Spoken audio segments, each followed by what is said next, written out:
You ever notice how some people don't mourn the dead? At least not the way everyone expects them to. They don't cry, they don't break down, they don't fall apart. And people assume they're cold. But the truth is, it's usually the opposite. Let me explain. Some people don't mourn the dead because they learned early in life that grief isn't always loud. For some, grief sits in the corners of the room, silent. For others, it hides itself in routines, in responsibilities, in survival. And then there are the people who don't mourn because they've spent their whole life mourning already, long before the loss became official. See, when you've been grieving in advance, the final moment doesn't hit the way people expect it to. It doesn't knock you over. It doesn't surprise you. It just confirms a truth you were already living with. There are three types of people who don't mourn the dead. One, the pre-griever. This is the person who felt the loss coming years before it happened. Maybe it was an aging parent. Maybe it was a relationship that had been fading. Maybe it was someone who emotionally left long before they physically did. They spent years preparing for the goodbye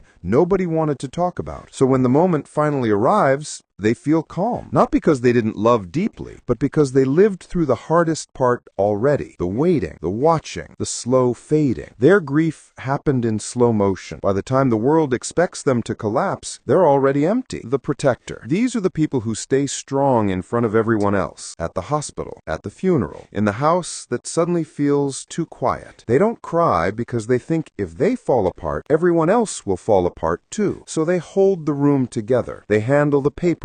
They cook, they organize, they lead. People mistake their composure for lack of emotion, but what they don't see is the weight this person carries alone, the tears that never had time to form, the sadness they postponed, the vulnerability they silenced so others could grieve freely. They don't mourn, not because they can't, but because someone had to stay steady. The philosopher. This person views death differently. They don't see it as a tragedy, but as an inevitability, a transition, a returning home, a truth that belongs to every human being. So they don't mourn loudly because to them, loss isn't the end. It's the closing of one chapter and the beginning of something we can't see yet. They don't mourn because they've made peace with the fact that nothing, no moment, no breath, no person is guaranteed to last forever. To them, grief is not a performance. It's a quiet understanding. People who don't mourn the dead get judged quickly. You didn't care. You're heartless. You're detached. But here's what most people miss. Just because grief isn't visible doesn't mean it isn't happening. Some people grieve privately. Some people grieve in the future, long after everyone else has moved on. Some people grieve through silence, not speeches. Grief has no single language, no rules, no choreography. The people who don't mourn are not emotionless. They're simply fluent in a different kind of grief. Here's the painful truth. People who don't mourn publicly often feel alone during loss. They don't get checked on. They don't get asked how they're doing. They don't get the space to break down because everyone assumes they're fine. So their grief becomes a private room they visit at night. Not a ceremony, not a moment, a room. And inside that room, they finally let themselves feel everything they hid from the world. The regret, the memories, the anger, the gratitude, the love, all the things people thought they never felt. Most people who don't mourn the dead share one thing. They've made peace with impermanence. They know that loss is stitched into the fabric of life. They understand that every hello carries a goodbye. They live with an awareness that makes them love harder, but accept endings more quietly. They don't mourn because they have a different relationship with reality. Not better, not worse, just different. So here's the real question. How do you process loss? Out loud? In silence? In advance? Or long after everyone else has stopped talking about it? There's no right way to mourn. No perfect script, no universal expression. Some people break, some people freeze, some people stay strong, some people stay silent, and some people don't mourn at all, not because they don't feel, but because they've been carrying the weight